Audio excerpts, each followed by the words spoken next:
Olá pessoal, bem-vindo ao Tudo Pro Alto, e aqui quem fala é o Gabriel, e hoje nós vamos bater um papo novamente com Charles Assunção, o mesmo que fez o episódio sobre trabalho na Polônia e sobre as viagens, né, aquela Eurotrip também, que foi bem legal.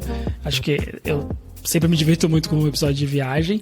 Mas hoje a gente vai falar de mais um assunto, que é a tua ida para a Microsoft, tá?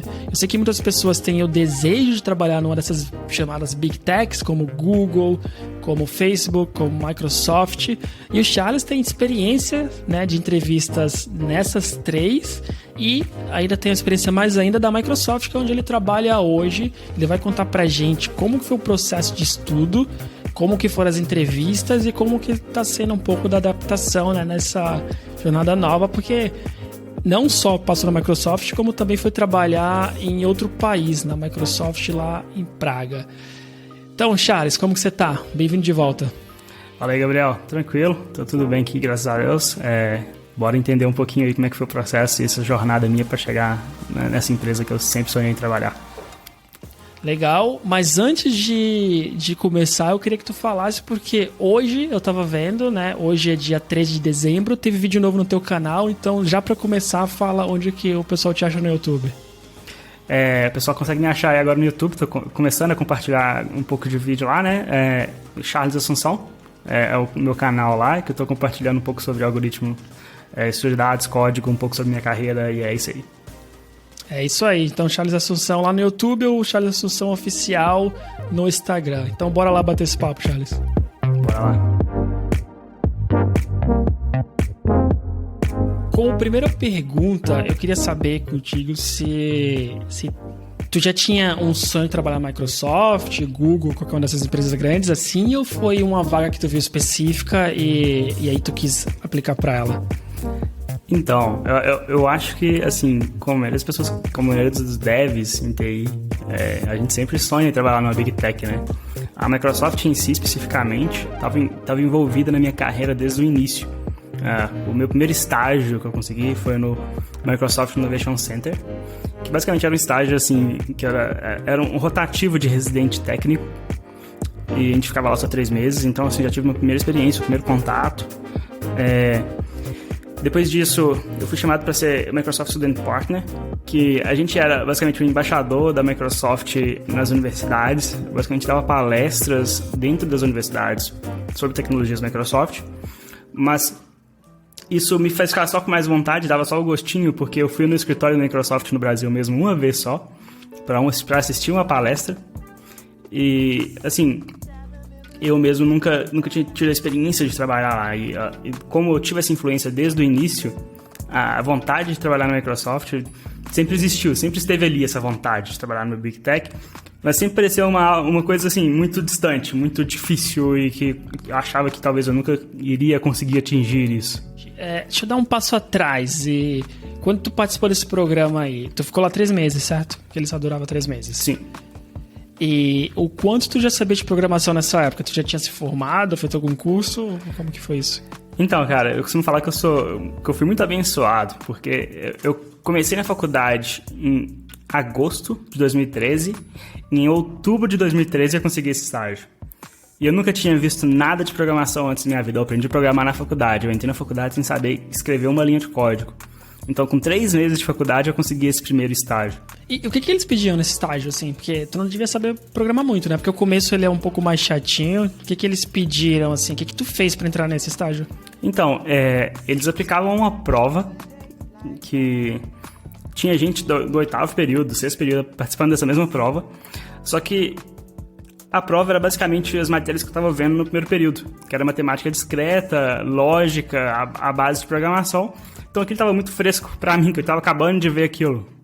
E assim, eu sempre fui um tipo de aluno que gostava de estudar à frente. Então eu costumava... A turma tá até na página 15 do livro, eu sempre costumava estar algumas páginas a mais. Então, quando eu fiz a prova, como eu estava com uns 3 meses na faculdade ali eu já estava algumas semanas na frente do que é o conteúdo que estava sendo passado na sala. Então, quando eu fiz a prova, era basicamente tudo que eu tinha estudado. Era literalmente tudo que eu estava estudando na sala de aula naquela época. Porque o começo é um pouco mais complicado, é muita coisa nova, mas quando tu tu trabalha, né? E ainda mais num lugar que eles já sabem que você é novo, é um programa que vai te ajudar. Isso acaba te acelerando, né, na carreira, de certa forma, porque tu tá praticando, não só estudando aí. E como que é esse trabalho de embaixador também? Fiquei curioso que tu falou que foi embaixador da Microsoft nas faculdades e o que tu tinha que fazer? Então, assim, voltando um pouquinho antes ainda da faculdade, quando eu não sabia o que eu ia fazer de faculdade, e tinha aquela pressão da família e todo mundo tem que estudar alguma coisa, já tinha feito 19 anos, já tinha formado há 1 ano no ensino médio. Teve um evento na minha cidade chamado AppWin.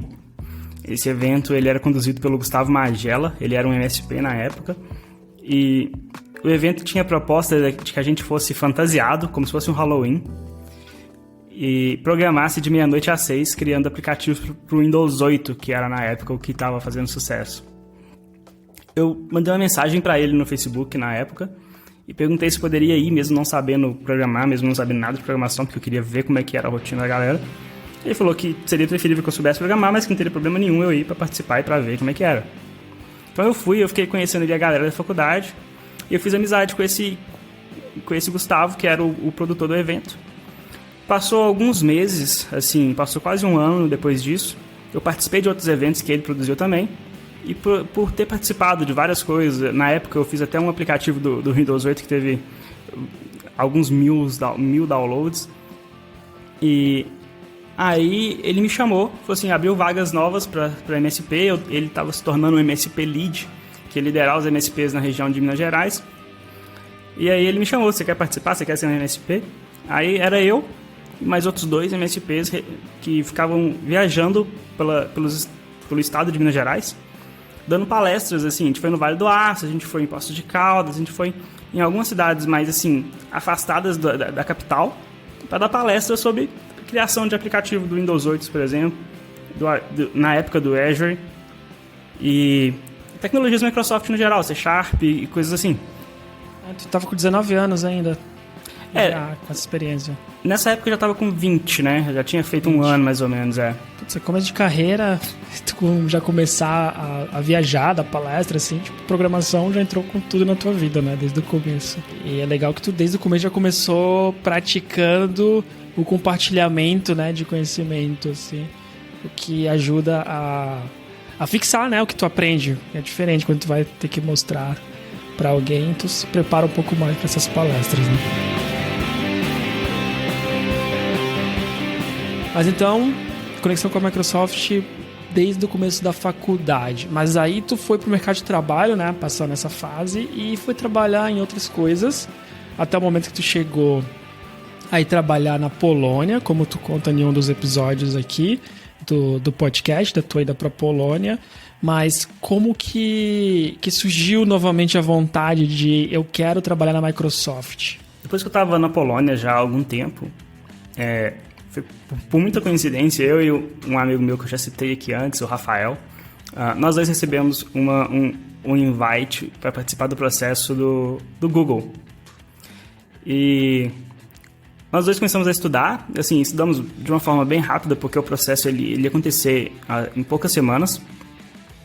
Nós 2 tentamos o processo e nenhum de nós 2 passamos. E aquilo ficou um pouco do orgulho ferido. A gente decidiu que agora a gente tem que estudar para passar numa Big Tech. A gente tem que ter a experiência de passar numa Big Tech algum dia. E até aí tudo bem. Assim, a gente começou a estudar. Isso foi em setembro, mais ou menos, de 2018.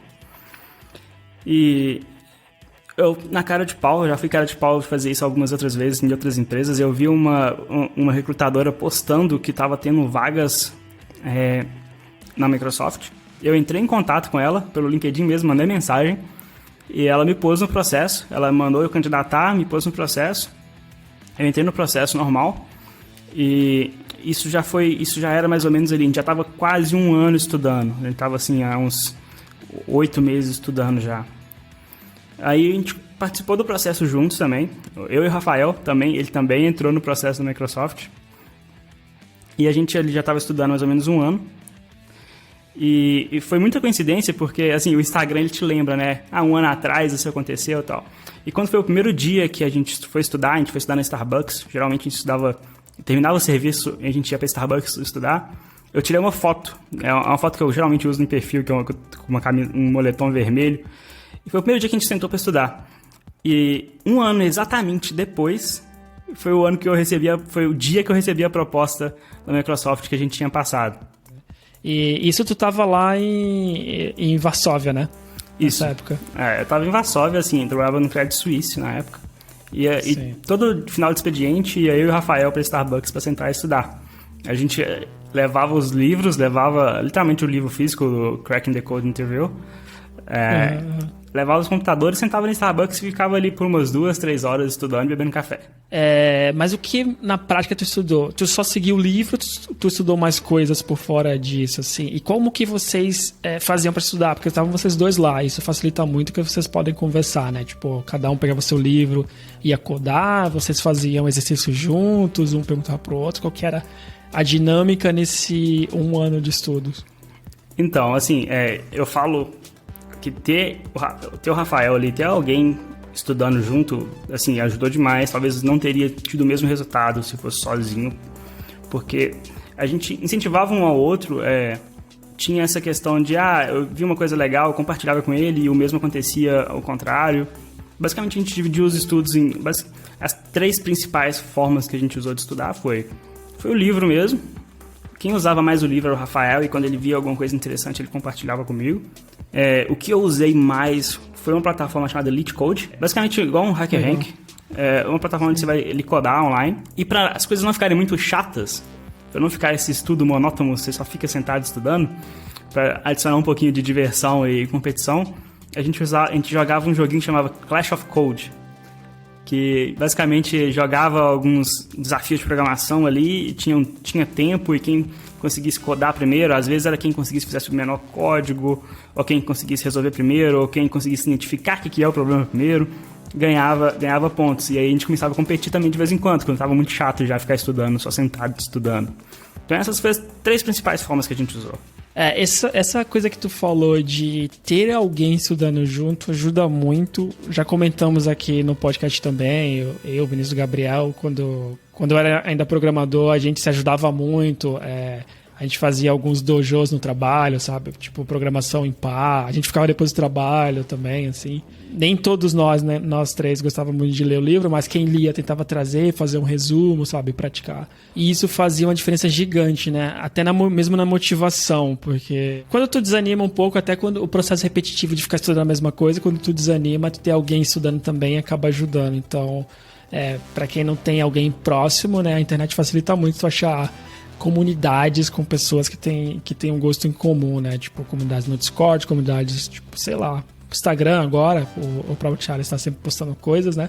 Tu pode ir lá ver os seguidores e quem tá ouvindo e procurar alguém que tá estudando a mesma coisa, mandar uma mensagem. Eu acho que ser cara de pau, né? Um pouco assim, ter coragem, que nem tu fez de mandar mensagem pra recrutadora, ajuda muito na internet, assim, né? Pra tu achar pessoas com o mesmo gosto, assim. Assim, tu estudou durante 1 ano, e quais foram as coisas que tu daria mais ênfase, sabe? Se fosse alguém te perguntasse, tá, eu quero também trabalhar, e tu que estudou 1 ano, se tivesse que me dar um caminho mais ou menos de quais foram as coisas mais importantes que eu estudei, que você estudou, no caso, né? O que tu falaria? Assim, não tem muito segredo, sabe? O básico funciona. O padrão de Big Tech é te entrevistar, te perguntando sobre algoritmos de estruturas de dados. É isso. A gente gosta ou não, a gente concorde ou não. Esse que é o padrão. Algoritmos de estruturas de dados, performance de algoritmo, assim, análise de complexidade. Então, às vezes eles vão te perguntar, eles vão te passar algum probleminha simples que você vai conseguir resolver, mas eles esperam que você não só resolva, mas explique, olha só, eu entendo que do jeito que eu resolvi aqui, a complexidade é O de N, ou é de O de N ao quadrado, ou é O de 2N, e eu consigo explicar aquilo, o porquê.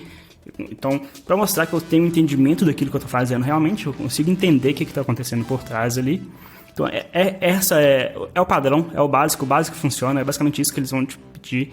E se você tem um algoritmo de estrutura de dados, uma base boa, independente do problema de algoritmo que vai ser passado, vai ser o suficiente para você conseguir desenvolver, ou no mínimo conseguir dar um ponto de partida, porque o entrevistador ele não está ali para ser seu inimigo. Isso vai acontecer, assim, às vezes você pode não entender o problema, às vezes você pode agarrar em alguma parte, e você pode discutir ali muitas das vezes com o entrevistador, como se fosse uma sessão de pair programming mesmo, e aí tentarem conseguir achar uma solução junta. Então essa seria, eu diria, uma das maiores partes. E uma segunda maior parte para mim, que assim, eu particularmente não tinha muito estudado isso antes de começar a estudar focado no Big Tech, é o Design System, ou System Design.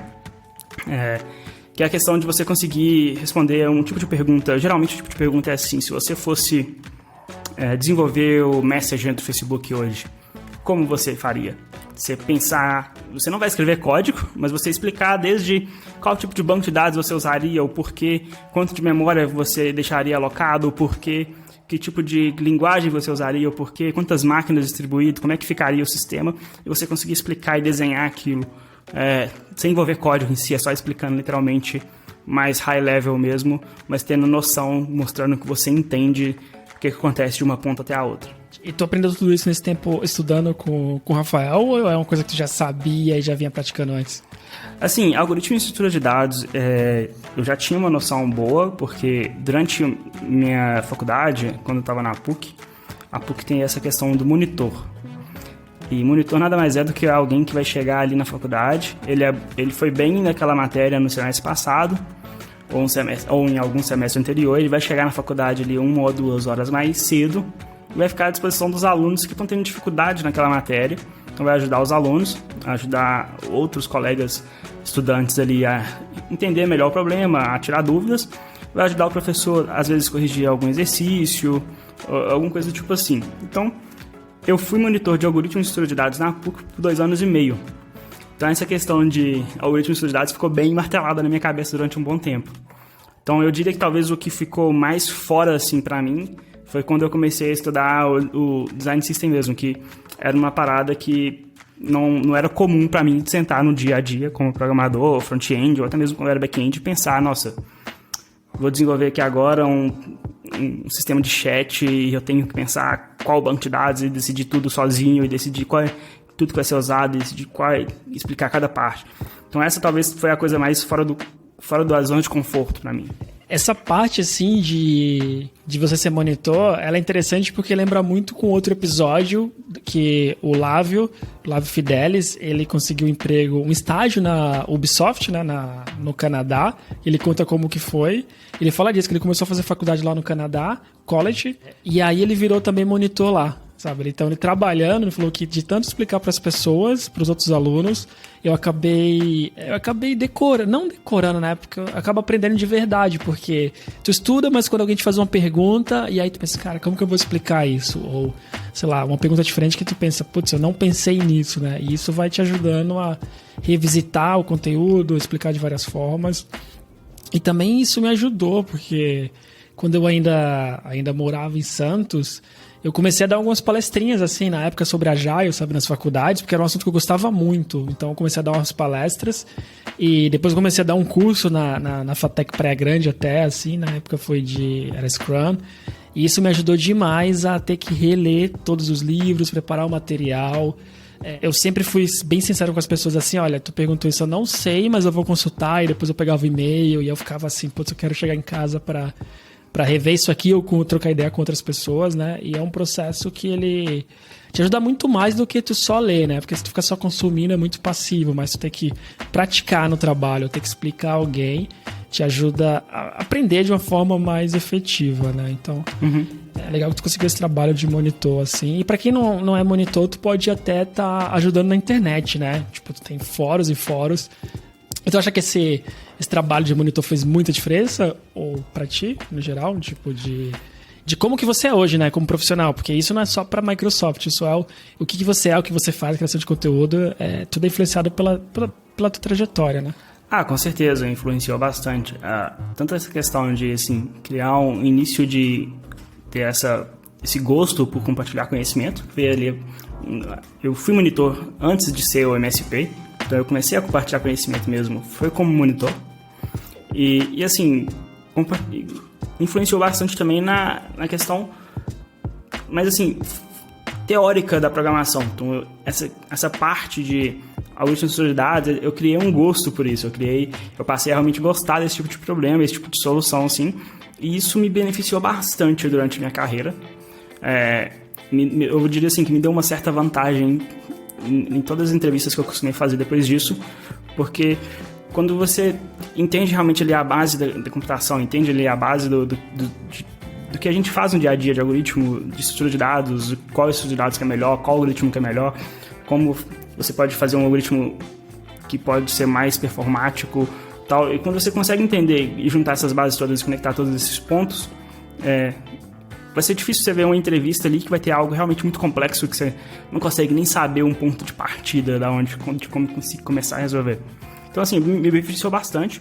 E como você disse, eu também procurava sempre estar ali, depois que eu deixei desse monitor, eu estava lá no Stack Overflow tentando responder e ajudar a galera também.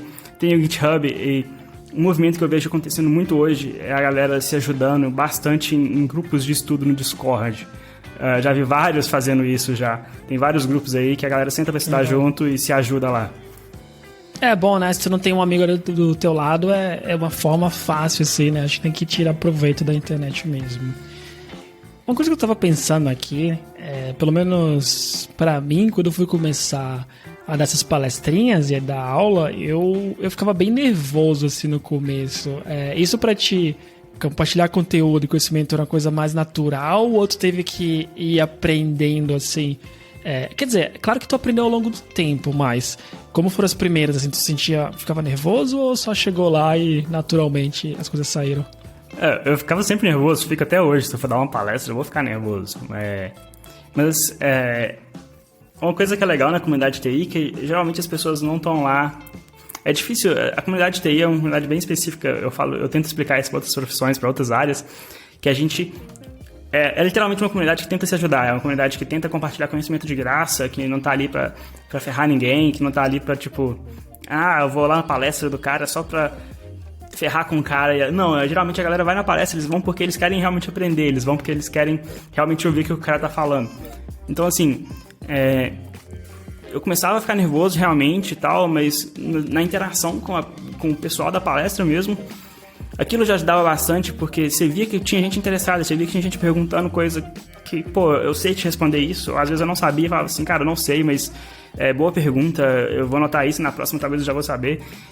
Então, assim, ficava nervoso, normal, eu sou tímido, eu fico nervoso gravando vídeo sozinho aqui em casa, mas depois de um tempo, isso você vai acostumando com o nervosismo, você não deixa de ficar nervoso, mas você acostuma com o nervosismo.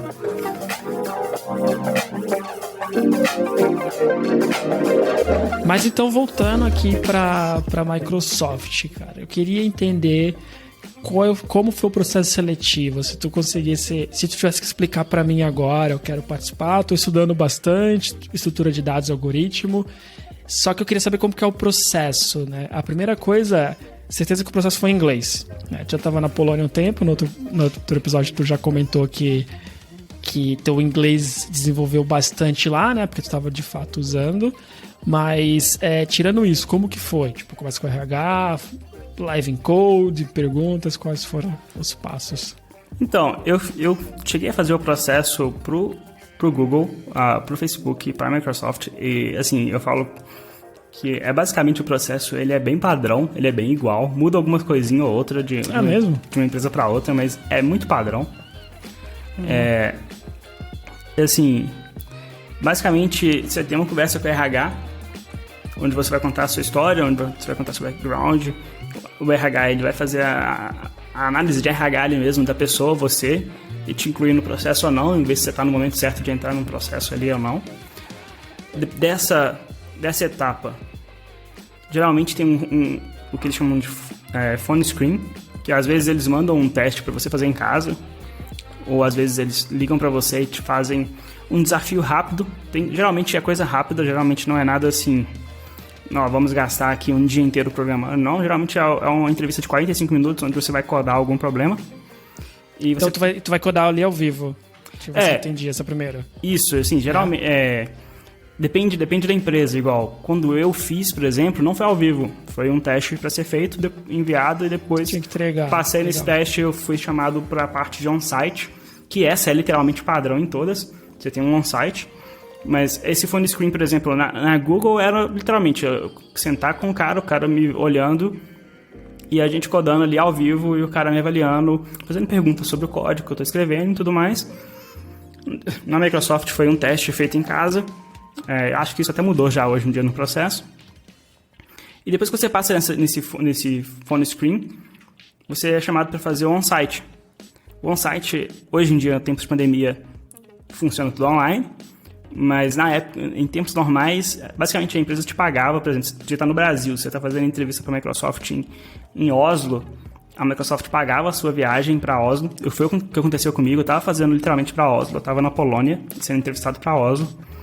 Então a Microsoft pagou a viagem, fui para Oslo, fiquei lá. O dia da entrevista, você vai passar um dia inteiro sendo entrevistado na Microsoft, então basicamente, sei lá, 5 horas, 6 horas de entrevistas, dividido em 4 tipos de entrevistas diferentes, e isso aí pode variar de empresa para empresa, mas basicamente esse é o padrão. Todas as empresas que eu passei de Big Tech fazendo entrevistas até hoje, foi basicamente essa receitinha de bolo. Tá bom, então deixa eu tentar trazer isso para um lado mais prático, assim. Tu consegue dar exemplo de... Ou se tu lembra ainda, qual o problema que tu teve que resolver lá naquele primeiro phone screen? Cara, o da Microsoft em si foi algo bem simples, que envolvia React mesmo. Nem foi nada complexo. Quando eu tentei para Google, por exemplo, teve um problema envolvendo busca binária, uma busca binária em array. Assim, são sempre geralmente probleminhas bem simples que você consegue codar em 40 a 50 minutos. Tu já era coisa que pelo teu ano de estudo já estava fácil, né, de fazer, é isso que tu quer dizer? Sim. Legal. Assim, eu já ouvi relatos de gente que pegou problema complexo para fazer. Talvez dependa do nível, talvez dependa do que o avaliador viu no currículo do cara e quer testar aquilo. Mas eu não sei, eu não tive nenhum assim que foi muita pegadinha assim nessa etapa, não. Então tá, essa primeira fase, e aí depois tu vai ter... Tu também teve que ir pra Microsoft passar um dia lá? Sim, eu tava na Polônia. Sim. E eles me levaram pra Oslo pra fazer a entrevista inteira de um dia em Oslo. Então eu fiz a entrevista, eles chamam de on-site, né? Toda em Oslo. Vamos lá, eu passei pela primeira fase, tô te perguntando agora, como que vai ser esse um dia de entrevista lá? O que tu me daria de dica, assim, pela tua experiência? Então, vai depender bastante. Vai depender da vaga que você está aplicando, vai depender de qual o time que você provavelmente vai se encaixar, eles vão mudar um pouco a dinâmica das entrevistas.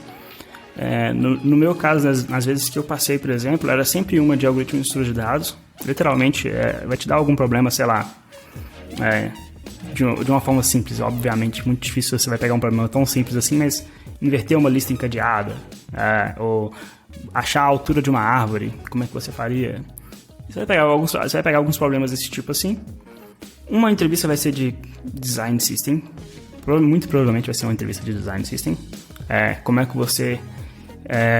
sei lá, você está sendo interessado no Facebook, como é que você desenvolveria, como é que você projetaria, faria a arquitetura toda do Messenger, por exemplo. E as outras duas entrevistas geralmente variam de acordo com o time que você está fazendo. Pode ser que vai ser uma entrevista totalmente focada em front-end, ou como você lida com testes, ou depois vai ser uma entrevista, sei lá, talvez cultural com o manager. Depende muito ali, depende do time que você está indo ou para a vaga que você está aplicando. Faz sentido. Claro, é legal então que cada time tenha um pouco de flexibilidade, né, para montar assim do seu formato, né.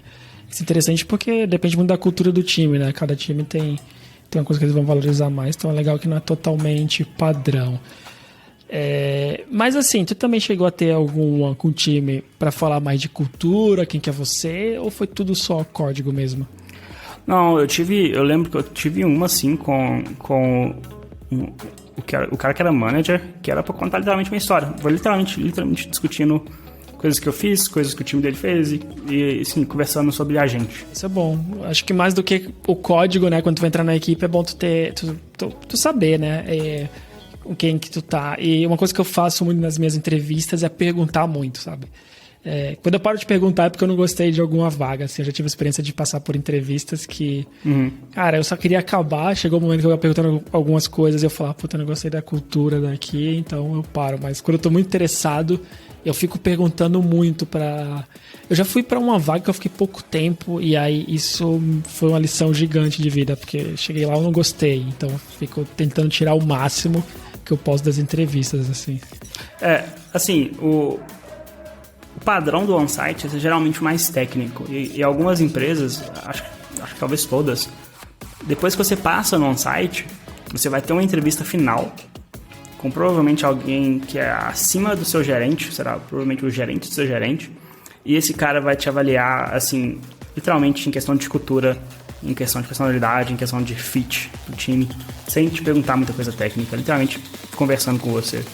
E tu lembra, assim, o que teve de pergunta, assim? A minha entrevista, por exemplo, o gerente do meu gerente, ele tinha entrado no meu GitHub e feito perguntas sobre o meu GitHub. Feito perguntas sobre como que eu lidava com as pessoas que estavam abrindo issues no meu pacote, como que eu lidava com quando alguém pedia uma feature nova, como é que eu mantia aquilo lá e tudo mais. Então ele fez perguntas, literalmente, ele olhou meu GitHub, e assim, isso eu achei bem legal, inclusive, que ele, tipo, estudou o que eu fiz realmente, foi lá, olhou meu código, olhou as coisas que eu fazia antes de me entrevistar. Mas depois dessa entrevista aí, dessa última, tu teve mais alguma coisa ou tu só teve que esperar pra saber se foi aprovado ou não? Não, depois dessa última, literalmente, é o tempo da ansiedade de ficar esperando a resposta chegar. Quanto tempo demorou pra ti? Cara, se eu não me engano, acho que foi um mês. Eu fiquei realmente muito ansioso durante esse um mês. Não, imagina, porque era o teu foco, né? Um ano inteiro, é bastante tempo. Mas, quantas tu chegou a fazer mesmo para essas Big Techs? Então, para Big Tech, eu participei do processo da Google, do Facebook e da Microsoft. E a Microsoft era a que tu queria mais? Sim, é a que mais tinha, assim, nossa, a Microsoft está envolvida desde o começo da minha carreira e tal, então é a que mais tinha, assim, um envolvimento emocional. Sim, então acho que é o mais difícil esperar, o mais difícil ainda. Legal, cara, então tu esperou um mês, né, e aí tu teve que se mudar, né, você estava em Varsóvia, então tu tem ainda mais essa decisão, ou tu pode continuar de lá? Não, eu tive que mudar, eu mudei ali no meio da pandemia, eu fui pra Praga, então eu já mudei, nem fui conhecer o time, nem fui conhecer o escritório, nem nada do tipo, eu já mudei ficando em casa mesmo e trabalhando de casa. O bom, assim, que a Microsoft, ela dava todo um apoio, assim, um suporte muito grande nessa questão de mudança, né? Nessa questão de readaptação num lugar diferente. Então, isso foi muito, muito top mesmo. Então, minimizou um pouco, mas mesmo assim, né? Mudando no meio da pandemia foi um pouco turbulento. Eu tinha que mudar e não poder sair de casa, não poder conhecer a cidade. Tô preso ali, os meus amigos os amigos novos que eu fiz na Polônia, eles ficaram na Polônia. E aí foi essa dor, né? Foi esse processo durante um tempo. Mas assim, depois de alguns meses, a pandemia começou a minimizar. Aí os amigos meus que eu fui conhecendo outros brasileiros, né, que estavam lá em Praga também, e aí já foi ajudando bastante. Mas sim, então respondendo essa pergunta, dando essa volta toda, eu tive que mudar para Praga. Não, faz sentido o que você falou, porque acho que mudar no Brasil já é complicado, né? Acaba que todo mundo acaba indo para São Paulo, boa parte das pessoas, e não é tão simples assim porque é outro mundo. E aqui ainda fica um pouco mais complexo porque muda a língua, a cultura, a comida. Sei que no Brasil muda o sotaque, muda a comida, mas é uma mudança mais drástica, né? Tu sair de, sei lá, daqui de Portugal para você ir para Varsóvia, depois para ir para Praga, assim, é uma mudança gigante. Dá para você ir sem suporte nenhum da empresa, muita gente faz isso, mas eu converso com outras pessoas que vieram até para Portugal mesmo, que é a mesma língua, e comparo com o meu processo. Eu acho que o suporte da empresa faz muita diferença, ainda mais quando a empresa está preocupada com a cultura, com o bem-estar, né, de fazer você ser bem acolhido, porque entra num momento como esse, que é único, né? Mas da pandemia, mas tá aí, aconteceu. Acho que pra ti, se não é o suporte da empresa, se torna mais complicado ainda, né? E aí que muita gente acaba voltando. Então acho que faz todo sentido tu adicionar isso, porque isso foi parte do teu processo também, né? Agora, cara, tu fechou quase que um ciclo aí, né? Tu começou pela Microsoft e tá de volta nela. E eu sei que isso, como você falou, te gerou certa ansiedade, porque era a principal que tu queria. E eu queria saber se chegando lá e trabalhando nela, se é o que tu imaginava. Então, talvez seja até melhor do que eu imaginava. É difícil de dizer, assim, no geral, porque depende muito do time. E, assim, eu caí num time que é muito fantástico, num produto que é legal, numa parada que dá vontade, dá gosto de trabalhar nela. Então, assim, eu trabalho hoje no FluentUI, que é uma biblioteca de componente. Então, é uma experiência muito diferente trabalhar numa biblioteca de componente. E, às vezes, ele está lidando com o produto também. Eu trabalho no Teams. Então, assim, já é um produto gigante, já é super legal você falar assim, olha, eu trabalho nesse produto aí, esse produto que você usa todo dia aí para trabalhar, eu faço parte da construção dele, eu faço parte de quem escreveu algumas linhas de código, né? Poucas das milhares de linhas, mas eu escrevi esse botão aí, foi eu que fiz, por exemplo. Então, assim, é legal, é muito satisfatório. A questão do time ajuda bastante. Assim, eu tenho pessoas sensacionais no time. O time é um time muito bom mesmo. Ali me ajudaram muito, eu cresci bastante, aprendi muito com eles ali. São pessoas muito, muito fantásticas, são desenvolvedores assim, fora de série. E assim, a empresa em si te dá um suporte muito grande para você estudar, para você fazer bem feito o que você está fazendo ali. Tem muito menos pressão do que eu imaginaria que teria, por exemplo. Eu sempre achei que seria algo muito... Você está numa Big Tech agora, o que você esperado de você é excelência e com rapidez. Então, tipo assim, não. Tipo, o que é esperado de você é que você faça um bom trabalho e a gente vai te dar um bom suporte para você conseguir fazer o seu bom trabalho. Então você vai ter o tempo que você precisa, você vai ter ali o tempo para fazer bem feito, para escrever se você precisa de mais tempo para escrever teste, você vai ter tempo para escrever teste, você vai ter tempo para pensar e para pesquisar, se você achar que você precisa de pesquisar. Então, assim, foi uma experiência sensacional, foi uma experiência, assim, muito diferente do que eu até imaginava que seria. Eu imaginaria, assim, que seria algo que, nossa, eu vou sofrer agora, vai valer a pena, vou ali, vou trabalhar igual louco, mas não, é até mais tranquilo do que eu estava imaginando que seria. E é interessante que tu falou de trabalhar na biblioteca, né, porque não deixa de ser um produto, é um produto também, né, porque as outras pessoas estão usando, mas é um tipo de trabalho um pouco mais específico, porque tu vai ter muito mais pessoas trabalhando em consultorias ou numa empresa que tem um produto mesmo, um produto interno, mas poucas pessoas vão trabalhar construindo um framework, construindo uma linguagem de programação. Então, para ser um trabalho muito mais específico, assim, eu acho que deve ser bem legal, né? Como tu falou, eu já trabalhei em alguns sites grandes ou apps grandes, assim, e eu já achava muito irado na rua ver algumas pessoas usando, né? E para ti ainda adiciona o componente de que, talvez tu tá vendo algum sistema que tu nem sabe no que ele é feito, mas talvez tá ali algum código que tu mexeu e trabalhou, né? Então, isso deve ser uma sensação bem boa mesmo, então eu consigo imaginar. Legal, Charles, eu acho que deu pra entender, assim, que legal, né, tipo, começou a faculdade, não só isso, mas tu passou esse 1 ano estudando e novamente tu mencionou o Rafael aqui, então é legal quando tem, né, essas pessoas que te ajudam na jornada, assim, eu valorizo muito essas pessoas porque eu também tive várias pessoas, eu sei que minha carreira foram feitas dessas pessoas que deram pequenas dicas, que foi numa palestra comigo, sabe, tipo, falou... Eu morava em Santos, queria ir para São Paulo, o cara falava, não, vamos lá, vai ser legal, não sei o quê. E acaba te puxando, né? O Vinícius e o Gabriel, que participam aqui sempre, né? Os co-hosts também, a gente se conhece há muito tempo por isso, nós trabalhamos junto, a gente estudava junto, programava junto, assim, por hobby também, né? Então é sempre bom ter alguém que te ajude, e como você falou, o Discord é uma forma de achar essas pessoas, né? E eu queria também te dar os parabéns por essa parada de tu não passar na Microsoft, né? E isso te motiva, né? Já falamos aqui no podcast mais de uma vez também, que é bom, tu tem que pegar essas coisas para aprender, né? Tá, o que eu não consegui fazer e o que eu tenho que estudar agora, né? Porque se tu desanima, no momento que abriu a vaga na Microsoft, tu não teria estudado. Mas não, tu pegou esse 1 ano e se preparou. Tipo, tu não passa uma entrevista do nada, assim. Acho que poucas pessoas, elas são simplesmente gênios. A maioria coloca um pouco de esforço. Algumas pessoas um pouco mais, algumas pessoas um pouco menos porque tem facilidade, mas acho que tudo é um processo, né? E aí tu tem sorte porque tu passou esse tempo todo estudando, praticando, ensinando outras pessoas, né? Compartilhando, que é uma coisa que tu já vem fazendo há muito tempo, assim. E eu acho que eu sei que é uma pergunta um pouco aberta, mas se uma pessoa que quiser entrar na Microsoft, assim, e tu tivesse que resumir para ela o que fazer, né? Quais seriam os passos que tu daria? Então, como eu disse antes, assim, o básico funciona.